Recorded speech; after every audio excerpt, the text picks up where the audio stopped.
siang kakak-kakak. Siang. Bagaimana kabar hari ini? Baik. Baik. Perkenalkan, nama saya Esther, salah satu mahasiswa perawat di Stikes Bakti Jaya Padang. Nah, saya di sini melakukan penyuluhan untuk kakak-kakak mengenai tentang wabah atau penyakit yang lagi hangat yang dibicarakan pada saat ini. Apa sih penyakit itu? Yaitu virus COVID-19. Nah, mungkin kakak-kakak nggak tahu ya penyakit tersebut, bagaimana cara penularannya, pencegahannya. Mungkin kakak-kakak masih takut dengan berita yang sedang dibicarakan, kan ada hoax, ada juga yang membuat kita takut gitu. Nah, di sini saya akan menjelaskan penyakit tentang COVID ini. Semoga kakak-kakak bisa mengerti nanti ya. Kalau ada pertanyaan boleh disampaikan. Nah, COVID ini salah satu penyakit atau wabah pandemi yang bisa menular kepada siapapun, terutama untuk orang-orang mungkin yang sudah lansia, mungkin ada penyakit pernapasan seperti asma, penyakit paru-paru, TB paru, ataupun penyakit pernapasan lainnya.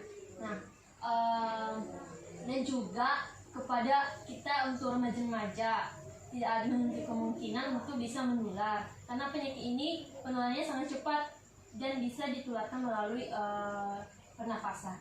Nah, bagaimana sih cara kita mencegah penyakit tersebut?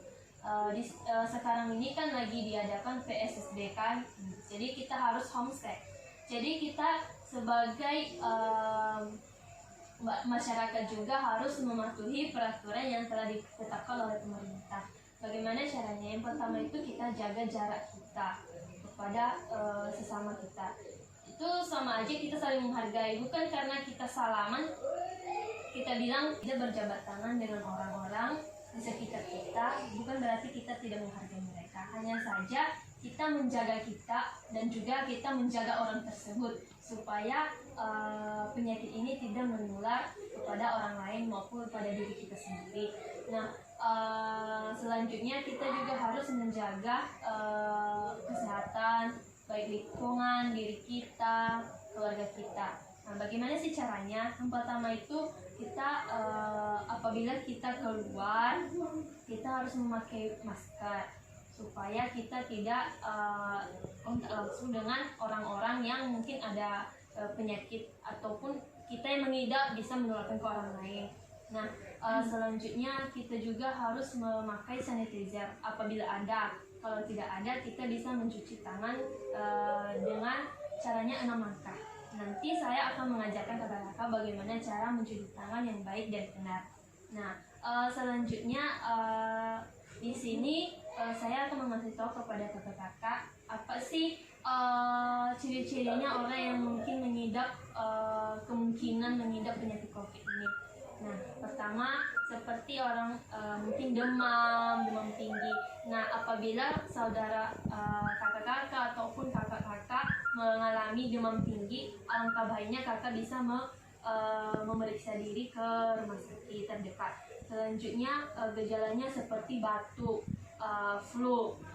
Nah, batuk sama flu ini ada juga orang yang tidak mengalami. Nah, ada juga yang mengalami. Jadi bukan berarti nanti orang tersebut batuk kita langsung mengatakan dia COVID. Nah, jadi salah ya. Jadi orang itu dikatakan COVID apabila sudah dilakukan tes di rumah sakit. Nah, di sini saya akan mengajarkan kakak-kakak bagaimana cara mencuci tangan yang baik dan benar ya. Ikuti saya seperti ini. 1, 2, 3, 4, 5, 6. 1, 2, 3, 4, 5, 6. Sebanyak 1, 2, 3, 4, 5, 6. Selanjutnya di sebelah kiri 1, 2, 3, 4, 5, 6. Selanjutnya di ibu jari 1, 2, 3, 4, 5, 6. Sebanyak 1, 2, 3, 4, 5, 6. Selanjutnya kita kunci seperti ini 1, 2, 3, 4, 5, 6. Di bagian kuku 1, 2, 3, 4, 5, 6. 1, 2, 3, 4, 5, 6. Langsung kita bersihkan dengan air mengalir.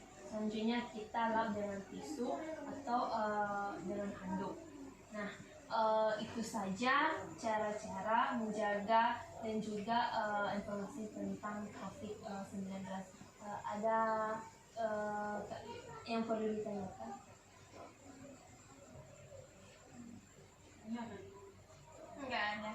Nah, jika tidak ada, mungkin kakak-kakak sudah mengerti tadi ya. Nah, ada yang masih ingat nggak kakak yang tentang bagaimana pencegahan COVID-19? Salah satunya menggunakan masker, jaga jarak, cuci tangan dengan bersih, dan lingkungan kita harus membersihkannya dan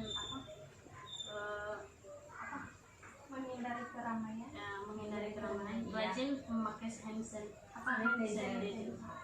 Bagus ya kakak-kakak, berarti kakak-kakak sudah mengerti tentang pencegahan COVID tersebut. Semoga dengan penyuluhan ini bisa meningkatkan pengetahuan kakak-kakak tentang COVID-19 ini. Terima kasih ya kakak-kakak atas waktu dan kesempatan yang diberikan kepada saya. Sama-sama.